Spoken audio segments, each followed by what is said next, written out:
Berjumpa lagi dengan TJ44 di Cerita Bersambung.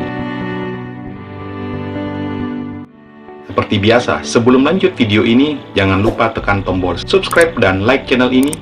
Jika sudah, terima kasih.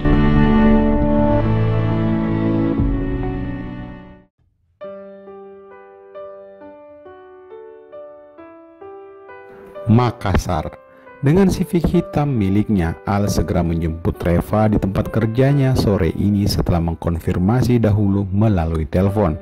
"Hai, sorry nih Al, gue lagi ada janji sama seseorang, bentar aja ya kalau mau ketemuan," ujar Reva saat menghampiri Al di parkiran.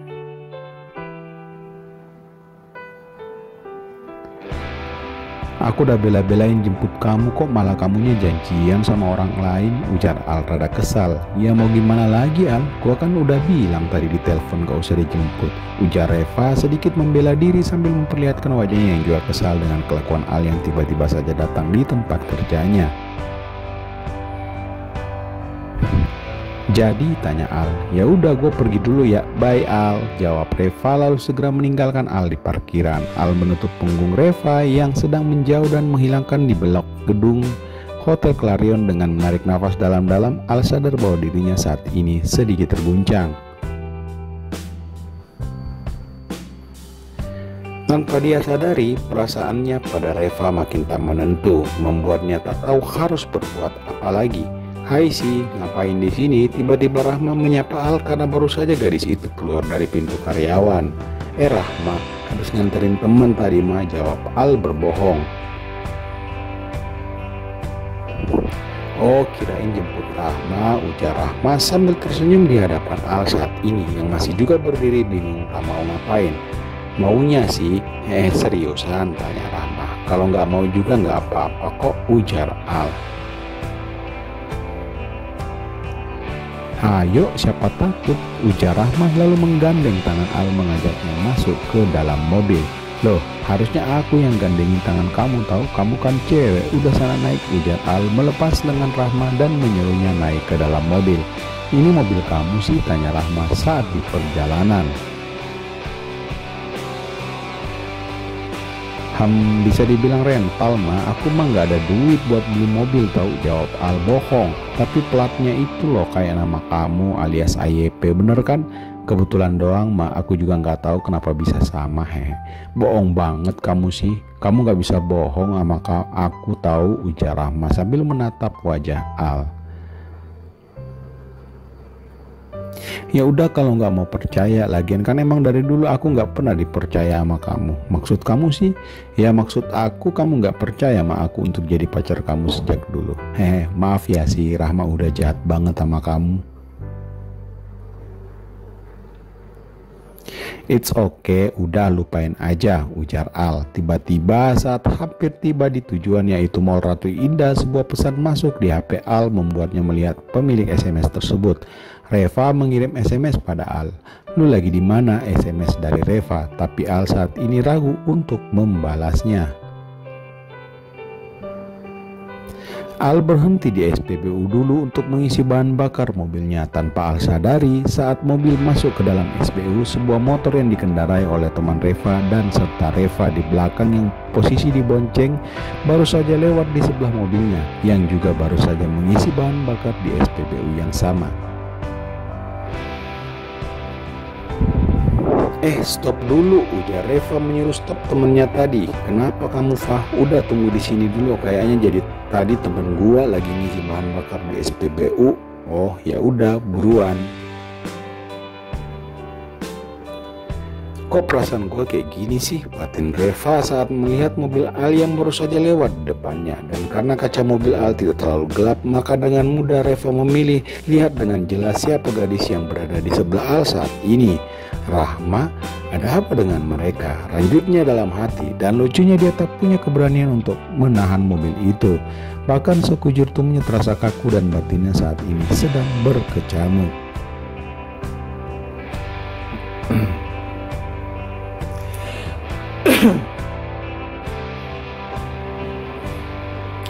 Beberapa saat kemudian, "Makasih ya Yan udah nganterin gue di kosan gue yang baru," ujar Reva saat mereka tiba di kosan Reva yang baru. "Ya nggak apa-apa Fa, ini memang udah tanggung jawab aku untuk nganterin kamu," ujar Rian. "Ya udah aku masuk dulu ya Yan," ujar Reva dengan wajah lemas dan badannya yang lulai membuat Rian curiga dengan keadaan gadis itu. "Kamu kurang fit ya Fa?"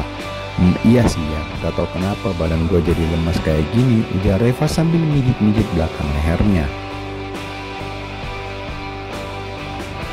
"Ya udah kalau gitu aku temenin kamu di kosan, siapa tahu kamu kenapa-kenapa bentar," ujar Rian sambil melangkah masuk ke dalam kosan Reva. Nggak usah Yan, gue nggak apa-apa kok," ujar Reva mencoba menolak tawaran Rian. "Udah nggak usah bawel, aku hanya ingin menunggu sampai kamu tidur dan setelah itu aku akan pergi." "Kenapa lu bisa berubah dalam sekejap?" tanya Reva sambil menoleh ke arah Rian. "Berubah kayak gimana, Fa?" "Udah lupain aja, tapi beneran gue gak apa-apa kok Yan kalau lu mau ninggalin gue di kosan." "Fa, biarkan Rian menemani kamu malam ini, please." Rian memelas memohon kepada Reva, membuat gadis itu hanya menganggukkan kepalanya tanda menyetujui permintaan Rian.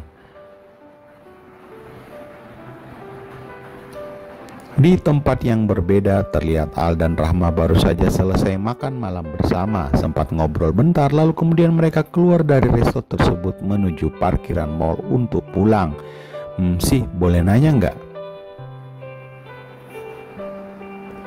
"Iya tanya aja Ma, nggak usah sungkan," jawab Al sambil menoleh tersenyum ke arah Rahma. "Kamu masih suka denganku? Kalau iya kenapa, kalau tidak kenapa?" ujar Al. "Kalau iya, Rahma berterima kasih karena masih mencintai Rahma sampai detik ini." "Kamu tahu karena rasa cintaku dulu begitu besar terhadapmu, maka membuatku sekarang lebih mencintai diriku sendiri." "Jadi?" tanya Rahma yang matanya sedikit berkaca-kaca. "Iya Ma, jadi sekarang itu aku lebih mencintai diriku sendiri daripada ke kamu." "Kok muter-muter gitu sih?" "Bingung kan? Aku aja bingung," ujar Al mengalihkan perhatian. Ujar Rahma sambil menggenggam erat tangan Al. "Kamu kenapa?" matanya Al gugup. "Cintailah aku sampai waktunya tiba sih," jawab Rahma yang sudah tak bisa lagi membendung tangisannya. Air matanya membasahi kedua pipinya, membuat Al tak kuasa menahan perasaannya saat ini. "Kamu kenapa Ma? Kok kamu nangis?" Al udah mengusap air mata gadis itu dan memarkir mobilnya sebentar di sebelah kiri jalan. Aku sebenarnya dari dulu juga mencintai kamu sih, tapi Papa aku nggak menyetujuinya karena mengingat latar belakang kamu yang menurut Papa tidak mempunyai masa depan. Dan kamu tahu sakit banget menolak kamu saat itu di perpisahan sekolah," ujar Rahma melampiaskan perasaannya selama ini ke Al. "Syukurlah akhirnya aku tahu bahwa cintaku tidak bertepuk sebelah tangan selama ini," ujar Al sambil membalas genggaman erat tangan Rahma.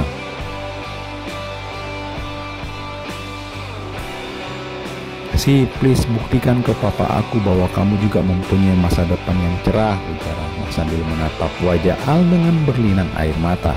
Iya aku harus bagaimana Ma, aku kan saat ini nggak punya kerjaan tetap dan duit juga pas-pasan. Terus aku harus buktikan kayak gimana?" tanya Al. "Ya usaha ke, cari kerjaan ke yang tetap sih, aku yakin kamu pasti bisa." Ingin sekali rasanya Al mengungkapkan jati dirinya saat ini, akan tetapi perasaan di hati kecilnya menolak untuk mengungkapkannya. Apakah dia salah dengan keputusannya saat ini? Belum tentu, karena cinta tak bisa dinilai dengan materi, tapi sebuah hubungan rumah tangga juga nggak bisa berjalan tanpa sebuah materi. "Ya udah nanti aku coba nyari kerjaan tetap deh." Makasih sih dan makasih juga sudah menjaga cinta kamu ke Rahma selama ini." "Iya Ma, sama-sama." Lama mereka saling menatap dan sesaat kemudian kedua insan tersebut tanpa mengetahui siapa yang memulai. Mereka saling tersenyum, sebuah kejadian yang selama ini mereka inginkan akhirnya terlaksana juga. Dan tak lama, "I love you sih," bisik Rahma kemudian.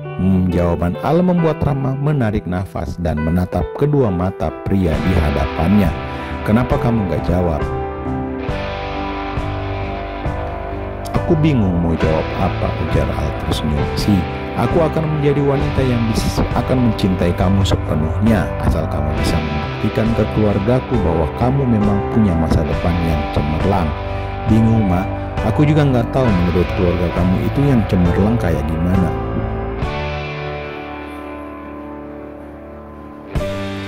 Pokoknya punya pekerjaan tetap dan penghasilan yang lumayan.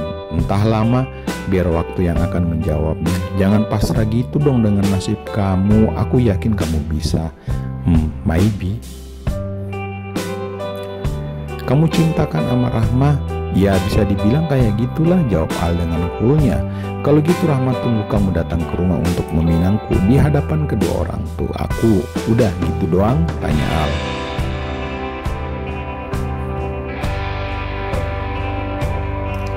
Ya pasti dengan semua syarat yang aku jelasin tadi. Tahu isi bikin kesal deh.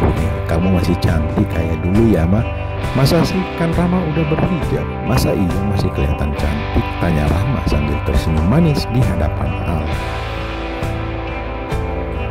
Justru kamu makin terlihat cantik dengan jilbab ini, ujar Al sembari membetulkan letak jilbab gadis itu dan membuat Rahma tersenyum bahagia diperlakukan kayak gitu. Udah yuk, kamu makin jago ngegombal sekarang sih, ucap Rahma menutupi rasa malunya. Dan warna merah di kedua pipinya dengan cara menunduk dan menyuruh Al untuk mengantarnya pulang. Yuk kemana? Antar pulang lah, tapi sampai depan Gapura aja ya. Iya, ya udah yuk.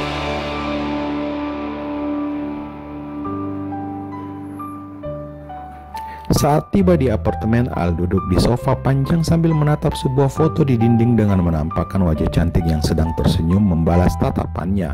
Foto Reva saat ini terpajang di dinding, membuat Al mengingat beberapa minggu kebelakangan saat-saat bersama gadis itu. Al berdiri dan berjalan melangkah menyusuri semua ruangan apartemennya. Saat membuka pintu kamar utama, yang didapatinya hanya sebuah kamar yang gelap gulita. Sepi saat ini yang dia rasakan, tetapi dia pun tahu bahwa gadis itu memang sangat keras kepala. Maaf, Fah, gumam Al pelan saat menyalakan lampu kamarnya dan mendapati sebuah lemari kosong dan kamar yang sudah tertata rapi. Dia pun duduk di tempat tidur yang menjadi saksi bisu bersama Reva di beberapa momen yang tak akan pernah dia lupakan. Sebuah senyum simpul terlihat di wajah Al saat mengingat kejadian di mana dia membantu Reva. Andai aja lu kayak gini. Hei Al, nyimpan baju tuh pada tempatnya tahu, jangan main lempar kayak gitu. Al, lu kerja apaan sih? Al, gue sedih banget, pengen banget gue balik lagi kayak dulu sama Rian. Suara-suara Reva mengiang-ngiang di memori Al saat ini, dimana saat dia sedang ngobrol di kamar, ruang tamu, bahkan di dapur. Kenangan yang begitu indah untuk dilupakan.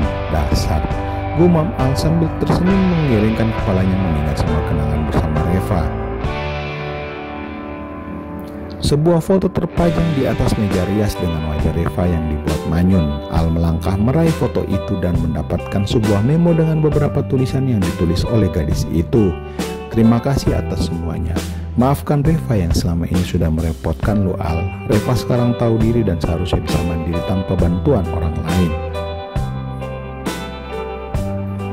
Tapi Reva bakalan kangen masa-masa indah bersama lu, Al. Masa-masa dimana lu ya kayak gitulah. Tapi gua bangga sih sama lu, Al. Dan lu tahu hati kecil gue mengatakan bahwa kayaknya lu itu juga kayak gini. Beberapa kali gue mergokin sih lu natapin gue. Oh ya, apakah lu masih mau bersahabat dengan gue lagi nggak? Gue rasa tidak. Secara lu kan orangnya misterius. Datang tak dijemput, pulang tak diantar, ya kayak jelangkung aja lu tuh. Ya udah, akhir kata Reva. Kalau Reva ada salah, disengaja maupun tak disengaja. Sampai ketemu lagi ya Alda. Tanpa terasa kedua mata Al berkaca-kaca saat ini. Ingin rasanya dia menelpon gadis itu. Akan tetapi rasa kesal tadi sore masih menghantui pikirannya saat ini. Tiba-tiba Detak jantung Al berdetak sekali dengan sangat keras, dan saat ini tiba-tiba saja perasaannya menjadi tak enak. Seperti sesuatu akan terjadi, membuatnya memegang dadanya dan berpikir keras tentang berbagai kemungkinan kejadian yang akan terjadi dan menimpa dirinya ataupun keluarganya saat ini.